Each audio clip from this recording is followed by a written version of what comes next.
খুব বড় পরিবর্তন কোনো কিছু হয়নি। এক ধরনের কন্টিনিউইটি, আবার এক ধরনের যেটাকে আপনি বলতে পারেন যে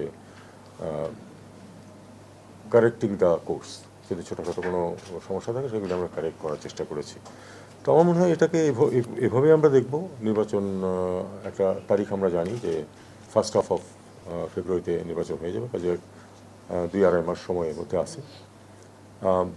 মেজর কোনো পরিবর্তন এর মধ্যে আমরা প্রত্যাশা করছি না। আমরা আশা করছি যে আমরা একটা ভিত্তি তৈরি করে দিয়ে যাচ্ছি, যেটার উপরে হয়তো আগামী সরকার যারা গঠন করবেন তাদের জন্য পলিসি নির্ধারণ সহজ হবে, এইটুকুই। তবে একটা কথা এখানে অ্যাড করতে চাই আমি, সেটা হলো যে আমরা একটি অন্তর্বর্তী সরকার, যেটা বাই ডেফিনেশন কিন্তু টেম্পোরারি। কাজেই বড় সিদ্ধান্ত সেটা কিন্তু যদি কোনো কিছু থাকে সেটা কিন্তু আমাদের পরবর্তী সরকারকে নিতে হবে। তোমার প্রথম প্রশ্নের উত্তর হচ্ছে অ্যাবসলিউটলি নো। আমার কোনো প্রশ্নই ওঠে না নির্বাচন করা। আর আমরা এখন পর্যন্ত যা জানি একজনই তার আগ্রহ প্রকাশ করেছেন, আসিফ মাহমুদ সজীব ভূঁইয়া। আর কেউ বলেননি। আমিও জানি না যে আরও কেউ নির্বাচন করবেন কিনা। তবে এটুকু যেহেতু জানতে চেয়েছেন, আমি কোনো আগ্রহী নই এবং কোনো অবস্থাতেই নির্বাচন করবো না, এটুকু আমি বলতে পারি। বাকিদের ব্যাপারে তো আমার বলার এখতিয়ার নেই। তারেক রহমান আবার খুব স্পষ্ট এটা, সেটা হলো যে এক নম্বর হচ্ছে যে তাকে যদি আসতে হয় কী পদ্ধতিতে আসবেন।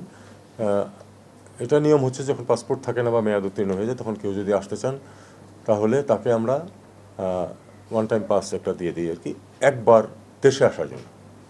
তো এটা দিতে একদিন লাগে। কাজে এটা উনি যদি আজকে বলেন যে উনি আসবেন, আগামীকাল ওনাকে আমরা এটা দিয়ে পরশুদিন উনি প্লেনে উঠতে পারবেন, কোনো অসুবিধা নেই। এটা ওনার নিজের ব্যাপার। স্ট্যাটাস বা স্পর্শকাতর এটা উনি বলেছেন, সেটা আমরা সবাই জানি, পত্রিকাতেও এসেছে। আমার জ্ঞান এই পর্যন্তই। আমি শুধু এটুকু বলতে পারি যে বাংলাদেশ সরকারের পক্ষ থেকে কোনো বিধিনিষেধ নেই, উনি আসতে পারেন। খালেদা জিয়া, বেগম খালেদা জিয়া অসুস্থ। উনি যদি এই মুহূর্তে উনি আসলে বিদেশে যাকে নিয়ে যাওয়ার মতো অবস্থায় নেই। যদি একটু ইমপ্রুভ করে তাহলে নিয়ে যাওয়া হবে, এবং সেজন্য বিভিন্ন অ্যারেঞ্জমেন্ট পার্টির পক্ষ থেকে করা হচ্ছে, আমরা সহায়তা করতেছি। যেটুকু যেখানে সহায়তা প্রয়োজন আমরা করব, এতে কোনো সন্দেহ নেই। বুড়িমারির ব্যাপারটা আমার খুব ভালো জানা নেই।